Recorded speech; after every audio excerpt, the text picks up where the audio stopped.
दोस्तों, क्या आपको कभी ऐसा महसूस हुआ है कि किसी की एक छोटी सी बात ने आपको घंटों या दिनों तक परेशान रखा? क्या आप अपने गुस्से पर काबू नहीं पा पाते?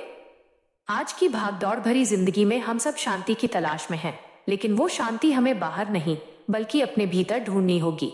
आज मैं आपको भगवान गौतम बुद्ध के जीवन की एक ऐसी घटना सुनाने जा रहा हूँ जो न केवल आपको प्रेरित करेगी, बल्कि आपको ये भी सिखाएगी कि दुनिया की सबसे बड़ी ताकत मौन और क्षमा में छिपी है। एक बार की बात है, भगवान बुद्ध अपने कुछ शिष्यों के साथ एक गांव से गुजर रहे थे। बुद्ध की ख्याति दूर दराज के इलाकों तक फैली हुई थी। लोग उन्हें देखने और उनके उपदेश सुनने के लिए मीलों पैदल चलकर आते थे, लेकिन हर कोई बुद्ध के विचारों से सहमत नहीं था। उसी गांव में एक व्यक्ति रहता था जो बुद्ध को एक ढोंगी समझता था। उसका मानना था कि बुद्ध लोगों को गुमराह कर रहे हैं और उन्हें आलसी बना रहे हैं। जब उसे पता चला कि बुद्ध उसके गांव आए हैं, तो वो गुस्से में लाल पीला होकर उस स्थान पर पहुंचा जहां बुद्ध प्रवचन दे रहे थे। वो भीड़ को चीरते हुए बुद्ध के सामने खड़ा हो गया और उन्हें भद्दी भद्दी गालियां देने लगा। उसने बुद्ध के चरित्र पर सवाल उठाए, उनके माता पिता का अपमान किया और यहाँ तक कि उनके चेहरे पर थूकने की कोशिश की। वहां मौजूद बुद्ध के शिष्य क्रोधित हो उठे। वे उस व्यक्ति को सबक सिखाना चाहते थे, लेकिन बुद्ध ने अपना हाथ उठाकर उन्हें शांत रहने का संकेत दिया। बुद्ध के चेहरे पर न तो कोई गुस्सा था, न ही कोई शिकन। वे शांत भाव से एक मंद मुस्कान के साथ उस व्यक्ति को देखते रहे। बुद्ध का अद्भुत प्रश्न। जब वो व्यक्ति गालियां देते देते थक गया और उसे लगा कि उसकी बातों का बुद्ध पर कोई असर नहीं हो रहा है, तो वो झेप गया। उसने चिल्लाकर पूछा, ए ढोंगी, क्या तुझे सुनाई नहीं दे रहा? मैं तुझे इतनी देर से गालियां दे रहा हूँ, तेरा अपमान कर रहा हूँ, और तू है कि पत्थर की तरह बैठा है। क्या तुझे गुस्सा नहीं आता? बुद्ध अत्यंत करुणा के साथ बोले, वत्स, मैं तुमसे एक प्रश्न पूछना चाहता हूँ। यदि तुम किसी को कोई उपहार गिफ्ट देना चाहो और वो व्यक्ति उस उपहार को लेने से मना कर दे, तो वो उपहार किसके पास रहेगा? उस व्यक्ति ने बिना सोचे जवाब दिया, जाहिर है वो उपहार मेरे पास ही रहेगा, क्योंकि मैंने उसे दिया था और सामने वाले ने लिया नहीं। बुद्ध मुस्कुराए और बोले, बिल्कुल सही।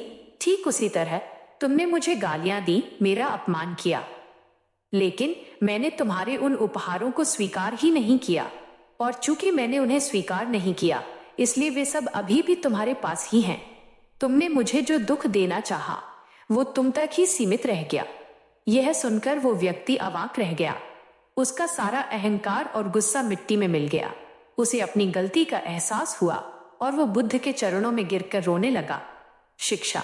बुद्ध ने उसे उठाते हुए कहा, क्रोध वो जलता हुआ कोयला है जिसे आप किसी दूसरे पर फेंकने के लिए हाथ में पकड़ते हैं, लेकिन सबसे पहले वो आपका अपना ही हाथ जलाता है। दोस्तों, इस कहानी का सार बहुत गहरा है। हम अक्सर दूसरों की बातों पर प्रतिक्रिया रिएक्ट देकर अपनी मानसिक शांति खो देते हैं। अगर कोई आपको बुरा कहता है, तो वो उसकी सोच है, आपकी असलियत नहीं। जब तक आप उसकी बातों को अपने भीतर जगह नहीं देंगे, वो आपको चोट नहीं पहुंचा सकती। बुद्ध की 3 महत्वपूर्ण सीख। 1. मौन की शक्ति। हर बात का जवाब देना जरूरी नहीं है। कभी कभी मौन रहना सबसे बड़ा उत्तर होता है। 2. प्रतिक्रिया न देना। अपनी रिमोट कंट्रोल दूसरों के हाथ में मत दीजिए। कोई आपको गुस्सा दिला दे, ये आपकी कमजोरी है। 3. क्षमा। क्षमा करना दूसरों पर एहसान नहीं, बल्कि खुद को मानसिक बोझ से मुक्त करना है। निष्कर्ष। भगवान बुद्ध कहते थे कि शांति भीतर से आती है, इसे बाहर न खोजे। अगर आज आप तनाव में हैं या किसी के व्यवहार से दुखी हैं, तो याद रखिए कि आपके पास उसे अस्वीकार करने की शक्ति है।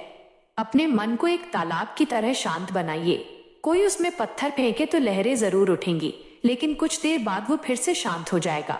अगर आपको बुद्ध की ये कहानी पसंद आई हो, तो इसे अपने उन दोस्तों के साथ शेयर करें जो छोटी छोटी बातों पर परेशान हो जाते हैं। कमेंट में नमो बुद्धाय जरूर लिखें और चैनल को सब्सक्राइब करना न भूलें, ताकि आप ऐसी ही और जीवन बदलने वाली कहानियां सुन सकें।